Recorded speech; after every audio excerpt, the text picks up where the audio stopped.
Hey everyone, it's Jason. Welcome back to Martial Arts Theater 3000, and I'm excited because we're returning to my Bruce Lee series. I want to review all his movies and then at the end compile them in a video similar to my Venom Mob countdown. So hopefully you guys will join me on this Bruceploitation journey. And if you like this type of content, please like and subscribe and share these videos. It will definitely help the channel. And I also wanted to mention Johnny the Fanatical Dragon and Sean from Food for Thought and myself have teamed up, and we have a new Kung Fu movie, action movie podcast. And I think you guys should definitely check it out. I think you'll like it. It's called Mic'd Avengers. And I'll put the link down in the description box below.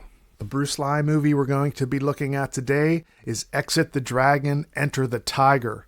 This is a 1976 Lee Tso Nam classic. If you know Bruceploitation or are not even familiar, I think back in the day you've probably seen this one. It was on every VHS shelf that I ran into at movie rental places. It was everywhere.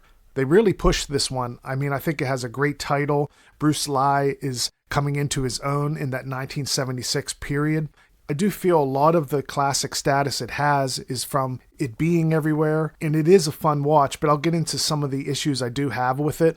One thing you'll notice when you start this movie is this is just a peak Bruceploitation movie. The entire movie is based on Bruce Lee trying to solve Bruce Lee's murder. And the opening is hysterical because it shows Bruce Lee, played by Bruce Lee, and Bruce Lee, who is playing David the Tiger Lee. He shows up on set to talk to quote-unquote the real Bruce Lee, and they sit down and there's a pole separating, doing a split screen, and it's just so funny because Bruce Lee's telling him, if anything happens to me, I want you to be my successor.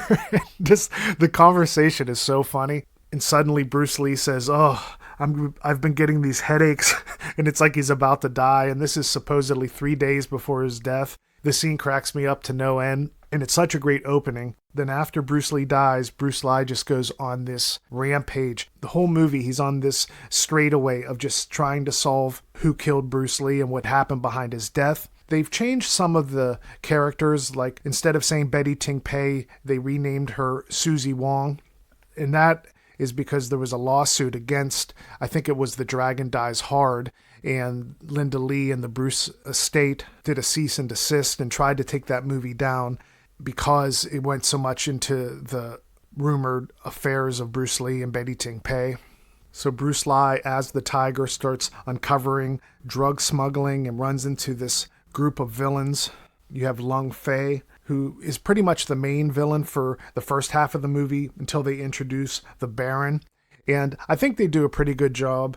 The fight scenes where it's Bruce Lee one-on-one are excellent, but when he's going against a group of guys in this movie, for some reason, the music has a lot of campiness to it. There's this brass section, and you'd want it to be like the big boss, but it doesn't really come off that way. It almost comes off more like watching a fight scene in the Batman TV series.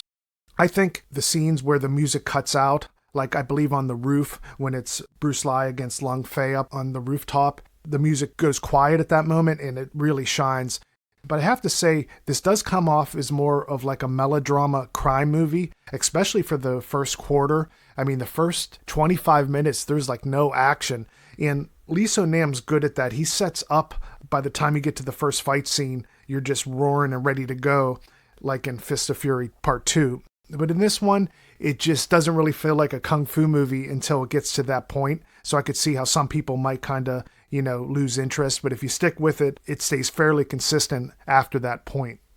So I won't give a lot of spoilers or anything, but the villains are trying to get this tape off of Susie Wong, and Bruce Lee is simultaneously trying to stop them and uncover what led to Bruce's untimely death.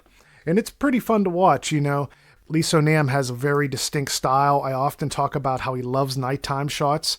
I watched this on Amazon Prime, and it was a nice, bright, clean version, all things considered. I mean, it's a little beat up, the print. But if you watch the versions on VHS or an old murky DVD or what is on YouTube currently, it's much darker, and you almost just wish there weren't so many night scenes. But I do think that's because it's in so need of a restoration. So definitely check out the Prime version, but be warned that there are a few scenes missing on that one, especially, and shout out to my buddy Leon from Hong Kong and Beyond. he was asking me, hey, what Bruceploitation movie has that blowtorch scene? My brother showed me that, I think he said, and I instantly knew. I told him it's Exit the Dragon, Enter the Tiger. But when watching it on Amazon Prime, they cut that scene out. And it's not too explicit, it is pretty torturous though. Just keep in mind, there's about a minute lost on the Prime version, I think, from some editing. I'm not sure if it's a TV print. For the plot and acting on this one, I'm going to give it an 8 out of 10. Bruce Lee really shines. I think it's just a really good showing for everyone involved. But I do think the plot is just so simple. It could have had some more twists and turns. You can not only predict it, it's just as it's going along, it's not very dynamic. It's just, as I said earlier, very straightforward. But Bruce Lee steals the show as usual. And I do think the Baron comes off well and is pretty menacing. And the movie goes up a notch, I feel, when he comes into the film. For the action and fighting, I'm going to give this one a 7 out of 10.